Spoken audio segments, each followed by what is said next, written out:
I used to think nothing truly terrifying could happen in the woods behind our old campsite. Not after all the stories we told over the years, ghouls, skinwalkers, ghosts that whispered from the tree-line. They were just stories. Harmless. Funny, even. But the last story I ever heard around a campfire didn't end when the flames died. It followed me home. It followed all of us. And it's still following me now. I remember the exact moment everything changed. The fire was burning low, casting long, flickering shadows across the campground. The woods seemed unusually quiet that night, no crickets, no owls, no rustling branches. Just the windless hush of a forest holding its breath. There were 6 of us, me, Tyler, Emily, Marcus, Jordan, and Liz. We'd been camping together for years. Same clearing, same weekend, same ritual. Each night we'd take turns telling a scary story. We always tried to outdo each other, laughing harder the more ridiculous the tales became. But on that particular night, nobody was laughing. Liz hadn't spoken since dinner. She kept staring into the fire like she saw something moving inside the flames. Something only she could understand. Her hands trembled every time she brought her mug to her lips. "Liz," I said, nudging her gently. "You got one for us tonight?" She didn't blink. Didn't move. Tyler chuckled nervously. "Come on, Liz. You always have the good ones." Finally, she whispered, "You won't like this story." The way she said it, flat, hollow, almost like she was repeating something she'd been told, made the hairs rise on the back of my neck. Emily leaned forward. "What do you mean?" Liz lifted her eyes. They looked dry. Tired. And for the first time, I realized she hadn't slept at all the night before. "This isn't a story," she said. "It's a warning." The forest seemed to grow colder around us. Marcus snorted. "All right, enough creepiness. Just tell the damn story." Liz slowly shook her head. "Once I say it out loud, it starts again. It always starts again." Jordan rolled his eyes. "Starts what?" Liz looked at each of us, one by one. And when her gaze landed on me, it lingered just a second too long. "Have any of you heard of the listener?" she whispered. Something shifted in the darkness behind her, but when I turned, there was nothing there. "No," I said. "Who's that?" "Some local legend." Her lips tightened. "Not local. Not folklore. It's older than that. Older than everything." She swallowed, her voice cracking. "And it hears you whenever you tell its story." A cold pressure settled on my chest. Like the quiet itself was leaning in closer. Tyler laughed, but it was forced. "Okay, that's a good opener. Keep going." Liz didn't smile. Instead, she closed her eyes, took a shaky breath, and said softly. "The listener walks behind those who speak its name. It waits for the moment they're alone. And then it whispers something into their ear, something only they can hear. Something that changes them." Marcus crossed his arms. "Okay, and what does it whisper?" Liz shook her head violently. "I don't know. Nobody who hears it stays the same. Some go missing. Some do things. Horrible things. It finds you through repetition. Every time the story spreads, it gets closer. That's how it travels." Her voice dropped lower. "And once it finds you, it stays with you. Forever." Emily scoffed lightly. "Liz, come on. This is..." "Last year," Liz interrupted, "my cousin told me this story. 2 weeks later, she stopped answering her phone. Her mom found her wandering through the backyard at 3 in the morning, barefoot, staring at the sky." Liz's voice cracked again. "She doesn't talk anymore." Silence settled like a thick blanket. Tyler poked at the dying fire. "Okay, but even if that's true, we're all fine. We've never heard this thing before tonight. Liz stared at him. You have, Tyler. All of you have. The moment I said the name, it heard you. A cold ripple passed through us.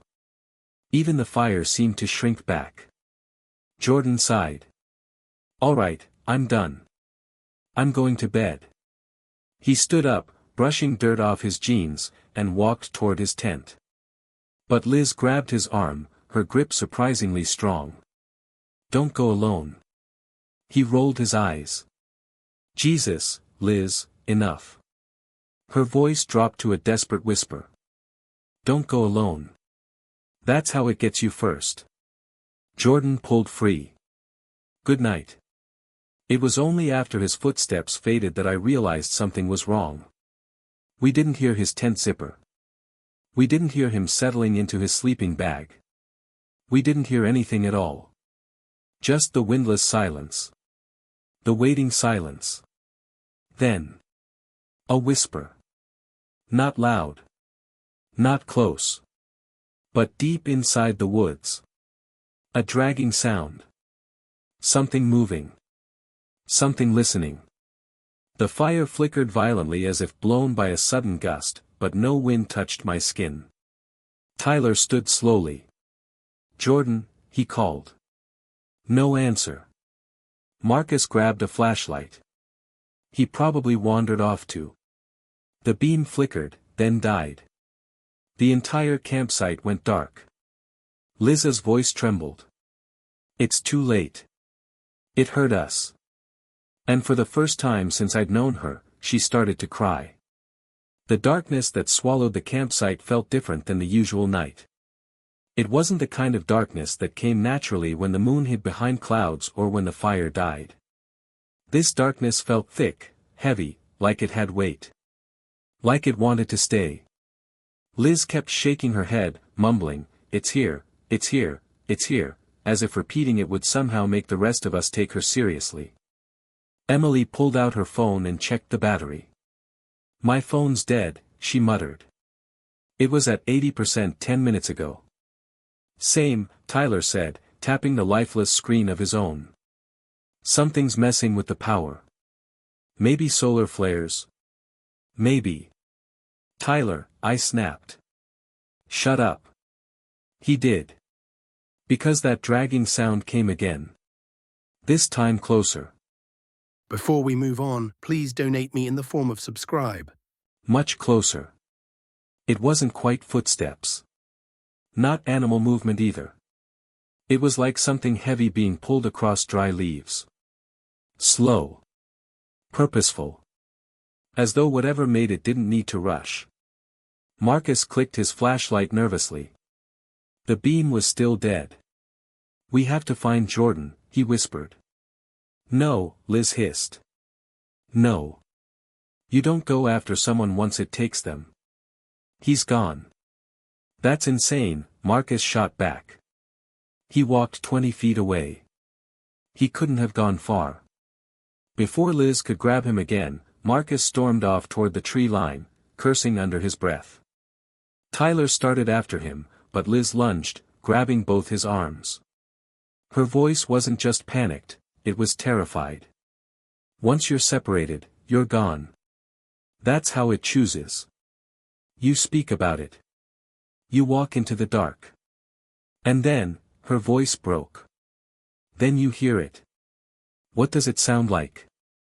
Emily whispered. Liz froze. Then whispered, your own voice. No one moved after that. Not even to breathe. Because from the trees, faint and distant, we heard. Guys? Jordan's voice. Except it wasn't coming from where he had gone. It came from behind us. Then from the left. Then from somewhere deep in the woods. Guys? Where are you? Every direction. Every angle. Like the woods themselves were repeating him back to us. I felt the air shift again. The fire gave one last sputter, then died, taking the last safe glow with it. Complete blackness. A hand grabbed mine. Emily. Her skin was ice cold. "What do we do?" she whispered. "Stay together," I said, though I wasn't sure if it was true or just something I had heard in a horror movie. "We wait for Marcus to come back. Then we figure it out." But Marcus didn't come back. Instead, 10 minutes later, the dragging sound started again. And when it stopped, something hit the ground near us with a soft thud. Emily gasped. Tyler swore under his breath. My heart kicked hard against my ribs. "Don't move," Liz whispered sharply. But something inside me forced my hand to reach forward, just enough to brush against the object. It was fabric. A hoodie. Marcus's hoodie. Still warm. Still damp with sweat. But Marcus wasn't wearing it anymore. I pulled my hand back fast. "What the hell is happening?" I whispered. Liz's breathing grew ragged. "It's choosing us. One by one. The more we acknowledge it, the more we say its story, the more real it becomes. That's how it survives." Emily shook her head in disbelief. "No. No. This is some kind of prank. Jordan and Marcus are messing with us." Something moved behind us. We all froze. A figure stepped into the faint gray outline of the clearing. My breath caught in my throat. It was Jordan. Or it looked like Jordan. But he was standing wrong. Perfectly still. Arms hanging straight. Head tilted slightly. Like a puppet waiting for strings. Tyler whispered, "Jordan. Dude, are you okay?" Jordan didn't blink. Didn't breathe. Didn't move. He just stood there, staring at us with glossy, unfocused eyes. I wanted to speak, but something in my instincts screamed not to. If I called out, if I acknowledged him, then... "Jordan." Emily tried again. He moved. Just a fraction. His head snapped toward her with a suddenness that made Emily stumble backward. Then he whispered, in a voice that was almost his, but layered with something else. "You heard it now." Liz screamed, but it was swallowed by the dark. Jordan took one slow step toward us. Tyler grabbed a burning stick from the fire pit, our only source of light. He swung it toward the figure. "Stay back." Jordan didn't flinch. Didn't react at all. He only said, "It's listening." The stick flickered out. Total dark. For 2 seconds, none of us breathed. Then... something cold brushed the side of my neck. A breath that wasn't human. And a whisper, right beside my ear, using my voice. "I found you." I dropped to the ground in pure instinctive terror. Emily screamed. Tyler cursed. Liz grabbed my arm and yanked me toward the center of the clearing. But the whisper didn't stop. It circled us. Moved among us. Sometimes sounding like me. Sometimes like Jordan. Sometimes like someone I'd never heard before. "I found you. I found you. I found you." Liz grabbed my face with both hands. "We have to leave the woods. Now." "But Marcus." "He's gone," she said. "If we don't leave right now, we will be too." I looked around. All I saw was pitch black. All I heard was my own voice whispering from somewhere in the trees. We didn't have a choice. "Run," I said. And we did. Straight into the woods. Straight into the dark. Straight into whatever was listening. Branches whipped against my arms as we sprinted blindly into the forest. I didn't know where we were going, none of us did. We just needed to get away from the clearing, from Jordan's unmoving face, from that whisper that crawled inside our minds. Tyler stayed close behind me, holding onto the back of my jacket so we wouldn't get separated. Emily clutched my sleeve on the other side, her breath sharp and panicked. Liz led the way, somehow navigating the darkness as if she'd memorized every tree and path. The forest wasn't right. It didn't feel like the same place we'd explored earlier that day. The air felt stale, like whatever lived in it had been waiting for us. The trees seemed too close together, their branches forming shapes that twisted in on themselves. The ground felt softer, uneven, as if new paths had formed just to lead us astray. "Liz," Emily hissed. "Do you even know where we're going?" "Yes," she whispered back. "Away." "That's not." A crackling sound snapped through the woods.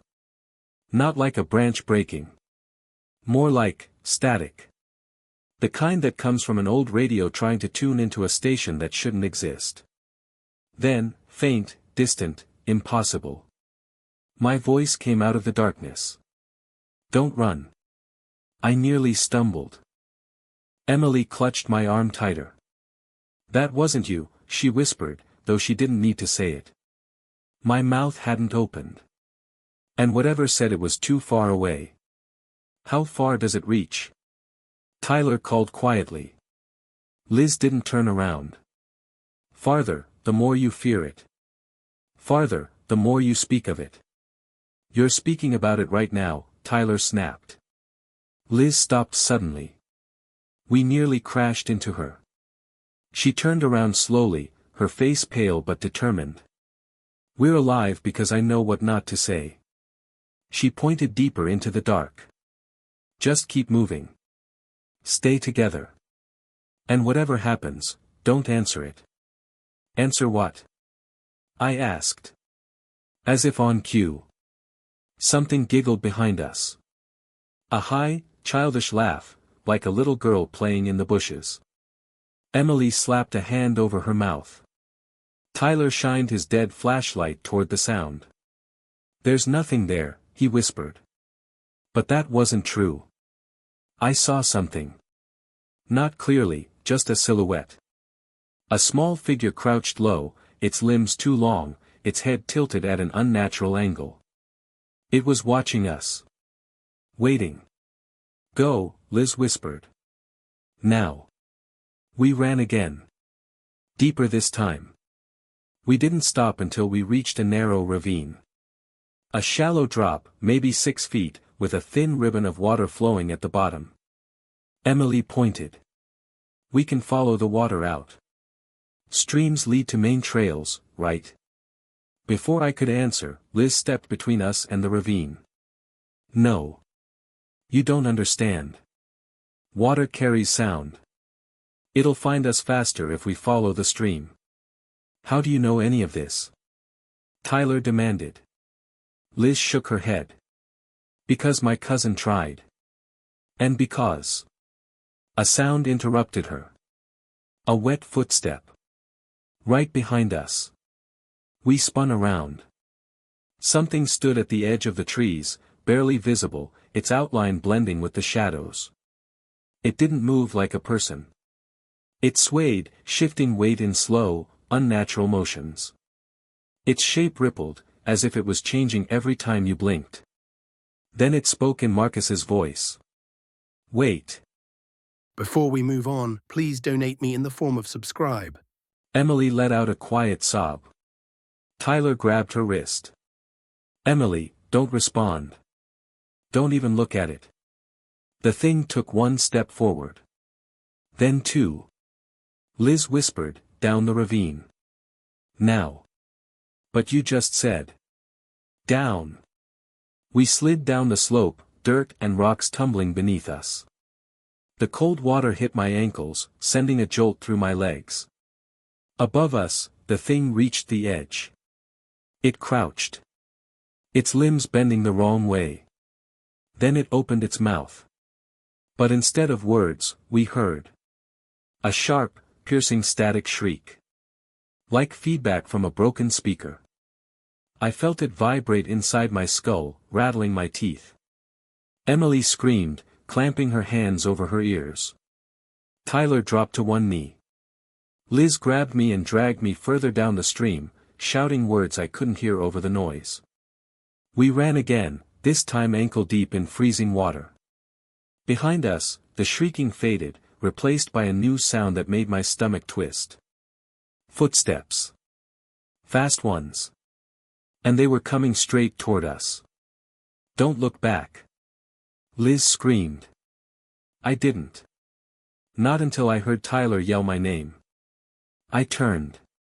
He'd slipped on a rock, hitting the water hard. Emily rushed to help him, but she froze when she saw something emerging from the dark behind him.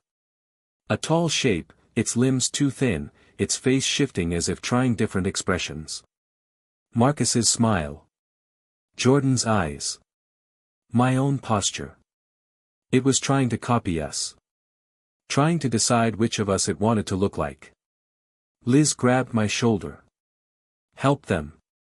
We sprinted back just as the thing lunged toward Tyler. Emily pulled him up, and we dragged him away, stumbling through the water. The creature stopped at the stream's edge. Staring. Studying. Learning us. It tilted its head exactly how Jordan had earlier. Then it spoke again, in my voice this time. "I found you." I felt my stomach drop. Tyler grabbed my arm. "It sounds like he's imitating you. Like he's practicing." But it wasn't practicing. It was choosing. Liz pushed us forward. "Move. We can't stay in one place." We followed the stream for what felt like hours. My legs ached. My clothes were soaked. The cold bit into my bones. But the footsteps eventually faded. We didn't see the creature again. Not yet. We didn't hear whispers. Not yet. But we did hear something else, something far worse. Voices.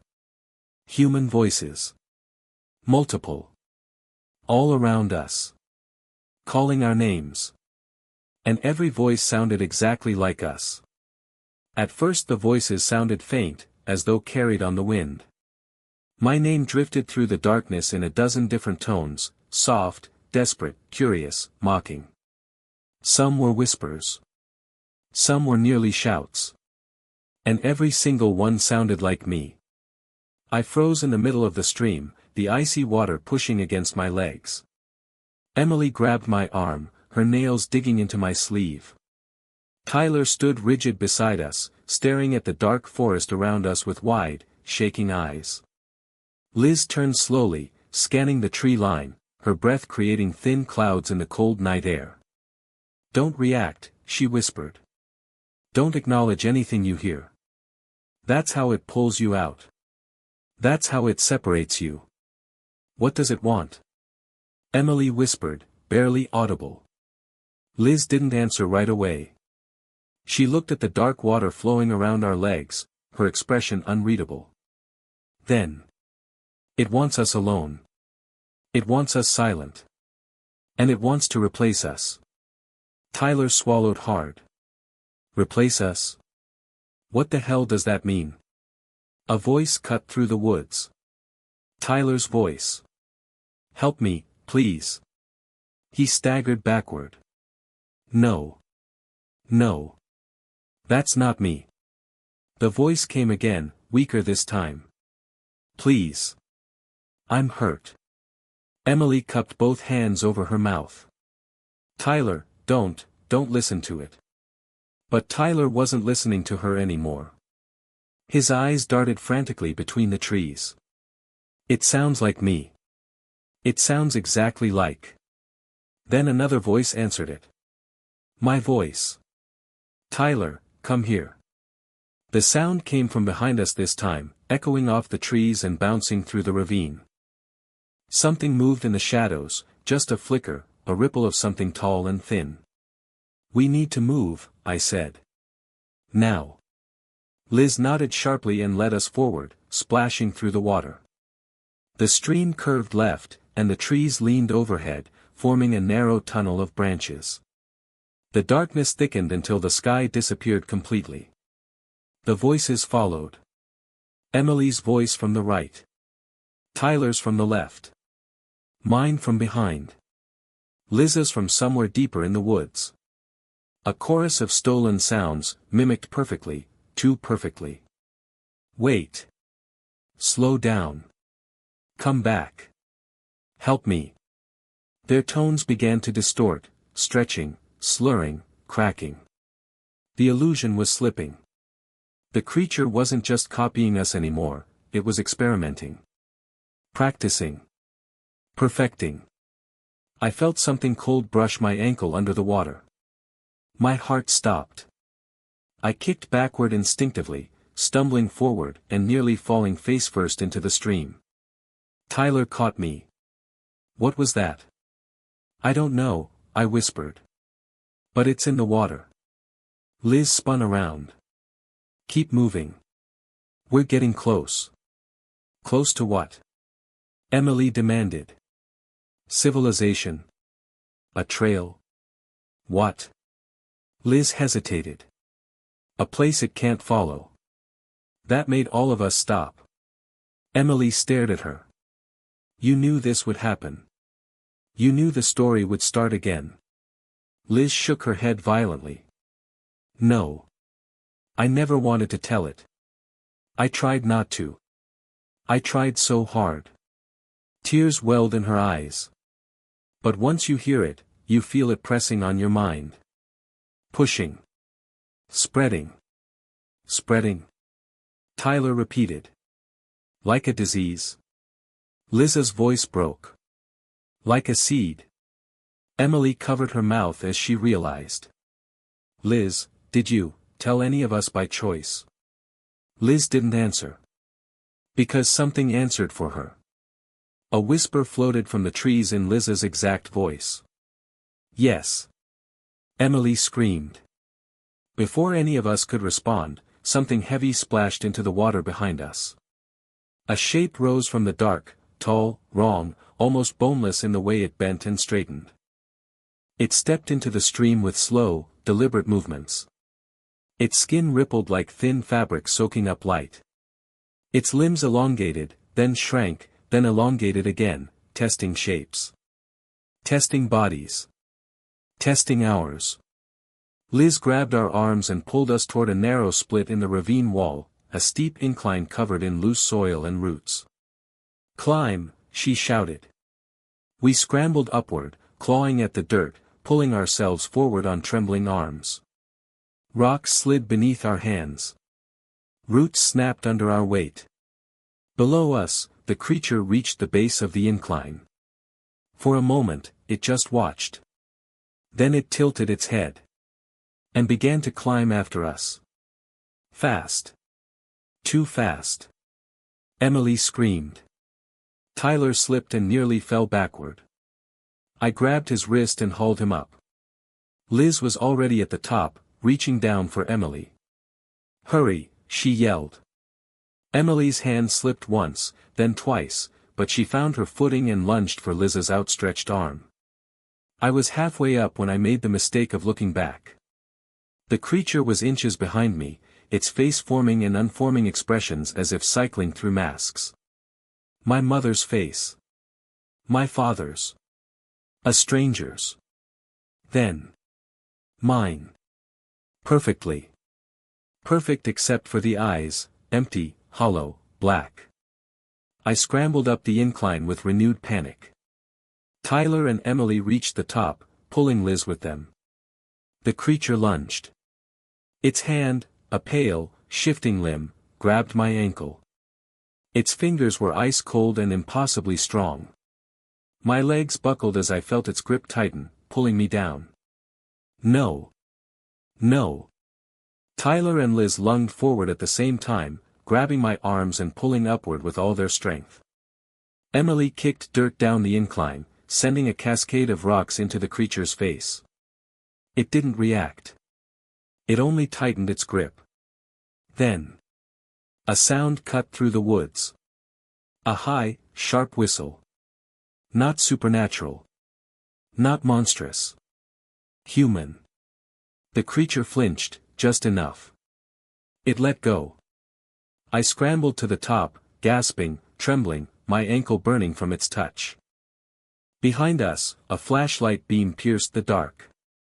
Someone stepped out from behind the trees. A ranger. You, he shouted. All of you.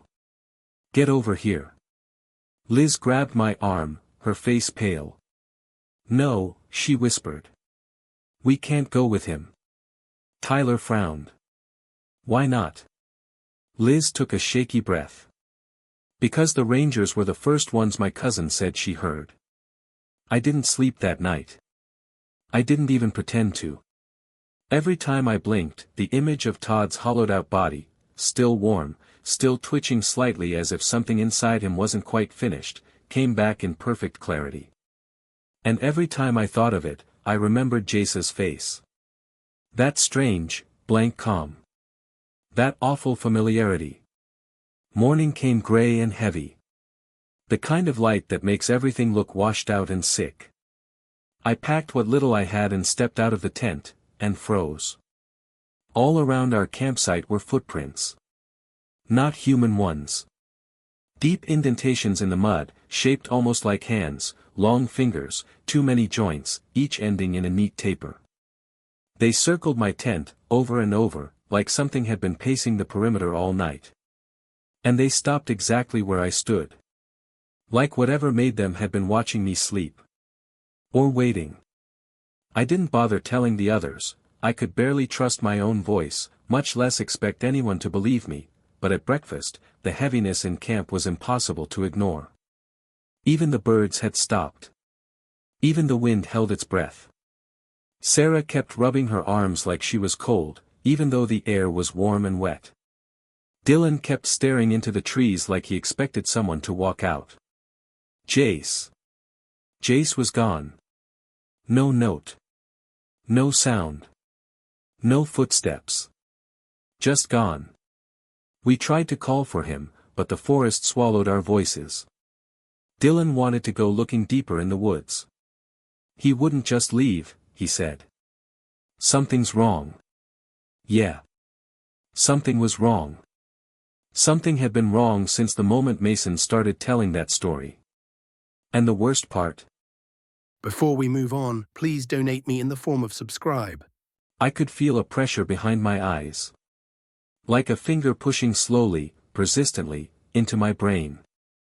Like something was trying to remember through me. We split up, stupid, I know, but panic does that. Sarah stayed near the camp, calling Jace's name. Dylan wandered toward the creek. I followed the strange prints leading away from camp. They didn't lead through the forest. They led around it, like the thing making them didn't want to set foot beneath the trees. The path circled until it reached an old fire ring, one that wasn't ours. Blackened stones, half buried in dirt. Bits of charred wood scattered around like bones. Nearby, I found something else. A torn scrap of fabric. Green. Jace's jacket. It was stuck to a low branch, but the branch wasn't broken. Something had lifted him clean into the air. I picked it up, and that pressure in my skull pulsed hard enough to make my knees buckle. A voice, thin and far away, whispered inside my head. Don't tell the story. Don't finish it. I dropped the fabric like it burned me. That voice wasn't mine. It wasn't human. I staggered back toward camp, half running, half tripping. My ears rang. My vision stuttered like a bad signal. Every shadow looked alive. When I got back, Dylan was already there, but Sarah wasn't. She said she heard someone crying, Dylan said breathlessly. Said it sounded like Jace. Which direction? I asked. He pointed toward the tree line. The thickest, darkest part of the forest. The part even the sunlight avoided. Before we could go after her, a crack echoed through the woods, sharp, wet, final. Not a branch breaking. Not an animal. A neck. A bone. Something human. We froze. Neither of us breathed. Then we heard Sarah scream. Just once. Cut off too fast. Dylan ran first. I followed because the alternative was staying behind and listening to whatever had her tear us apart next. But the moment we crossed into the tree line, everything changed. The air went cold. The forest noise died completely. The ground was soft under our feet, too soft, like we were walking on old ash. And again, that voice came faintly, threading its way into my thoughts. You shouldn't have listened. You shouldn't have stayed. We found Sarah's flashlight before we found her. It was still on. Still warm. Still aimed at something ahead by accident. At first I thought it was a tree. But it was a figure. Tall. Long-limbed. Charred black like something had burned it alive but left it standing. No face. Just a smooth surface where features should have been. But I could feel it looking at us. Feeling for us. Searching inside our heads. Dylan whispered, "What the hell is that?" I didn't answer, because I already knew. Somewhere deep, something had told me. Shown me. This was the thing from Mason's story. The thing born from words. The thing that remembers itself through human minds. And it was hungry for more. The figure twitched once, like a puppet yanked by a string, and started toward us, each step a whisper of ash and burned leaves. Dylan screamed and bolted. I followed, because staying meant dying. Or worse. As we ran, the voice in my skull grew louder. Finish the story. Finish the story. Finish the story. I didn't know what it meant. I didn't know how. But I knew one thing. If I did finish it, it would no longer be a story. It would be real. Fully real. And nothing could stop it. Dylan and I didn't stop running until our legs gave out. Branches whipped our faces, roots clawed at our ankles, and the forest warped around us like it was trying to keep us inside. The air grew thick with ash, not real ash, but something that felt like memory burning. Behind us, those long, uneven footsteps scraped forward. Not rushing. Not chasing. Just, approaching. Like it already knew we wouldn't escape.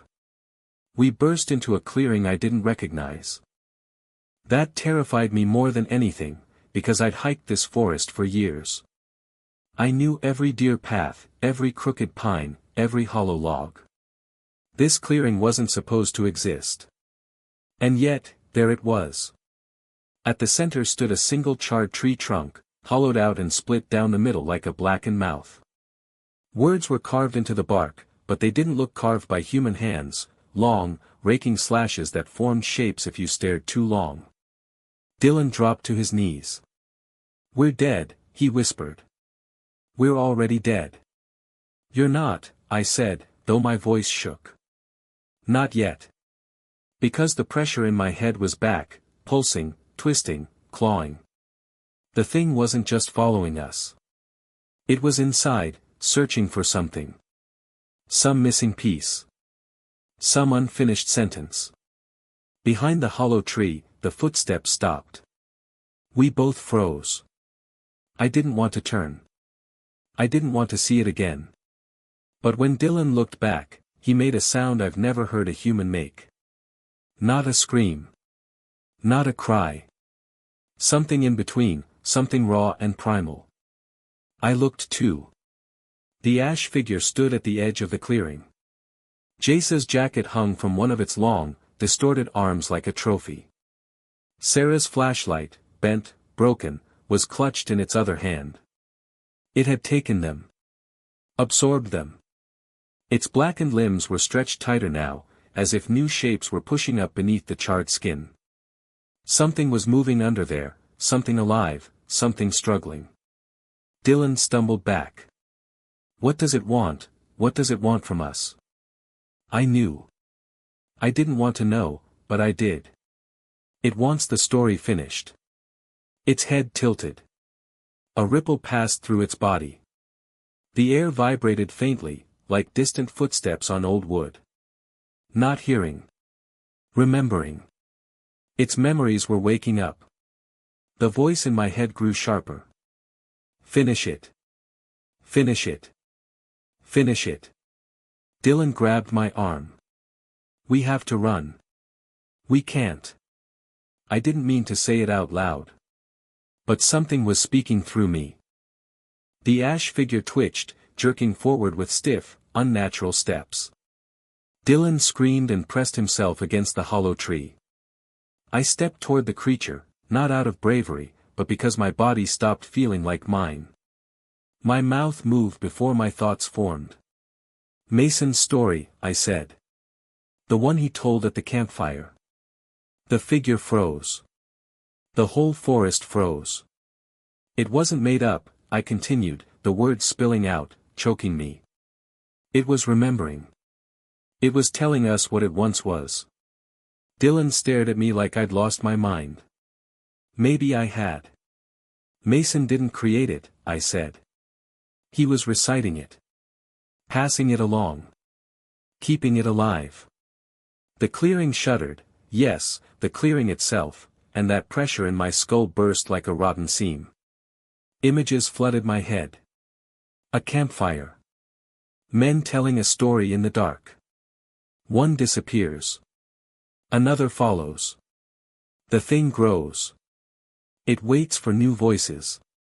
New listeners. New lives to crawl into. And each retelling makes it stronger. Because the story is a bridge. A doorway. A birth.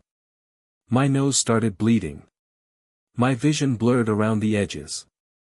Dylan kept shouting something, reaching for me, but his voice was underwater. The ash figure stepped closer. I felt its fingers inside my thoughts. Breaking. Rewriting. Finishing. No, I whispered, though the word was weak. I won't tell the rest. I won't. It leaned forward, the smooth, faceless head inches from mine. And then. A voice behind us. Stop. I turned. Mason stood at the edge of the clearing, panting, bruised, eyes wild. The same kid who started all of this. The same voice that first gave the story breath. I figured it out, he gasped. You don't finish the story. He pointed at the hollow tree. You erase it. Before I could stop him, Mason ran straight toward the carved markings in the trunk. He slammed his palms onto the blackened wood and began scraping, tearing at the symbols. The ash figure let out a sound, not a scream, but a groaning moan, like old timber snapping in winter. Its body writhed as if someone were peeling its memory away strip by strip. Dylan grabbed my arm. What's happening? He's breaking the story, I said. If the story dies, it dies. But the creature wasn't helpless. Its limbs snapped forward, stretching unnaturally, reaching for Mason. The ground shook as the clearing warped in on itself. Mason screamed but didn't stop. Keep it talking, he shouted. I didn't know what else to do, so I spoke. You're nothing. I yelled. Just a story someone forgot. Just a whisper in burned wood. The creature howled. The forest bent. The air rippled like heat. Mason ripped the last of the carvings off the tree. And everything collapsed. The creature's form cracked like cooling coal. Light, bright, white, violent, exploded from inside it. The pressure in my head vanished. The forest roared with wind as the ash figure tore itself into drifting cinders. The cinders hung suspended for 1 second. Then they were gone. Just like that. Silence. Real silence. Mason fell to his knees, shaking. Dylan and I were frozen, unable to speak. It was over. At least, we thought. Because that night, when we finally made it out of the forest and reached the ranger station, the radio played something faint in the background. A voice. Telling a story. Mason's voice. My voice. Your voice. I don't know whose. I don't think it matters. Because stories don't die. They wait. And somewhere in those drifting cinders, something is waiting for someone curious, someone bored around a campfire, someone who loves a good scare.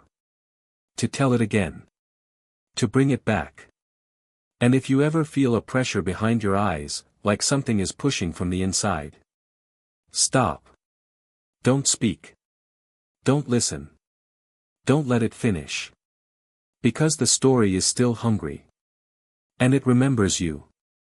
The Silent Screams, the channel of interesting horror stories. If you are new on this channel, then don't forget to subscribe The Silent Screams and press the bell icon for interesting stories.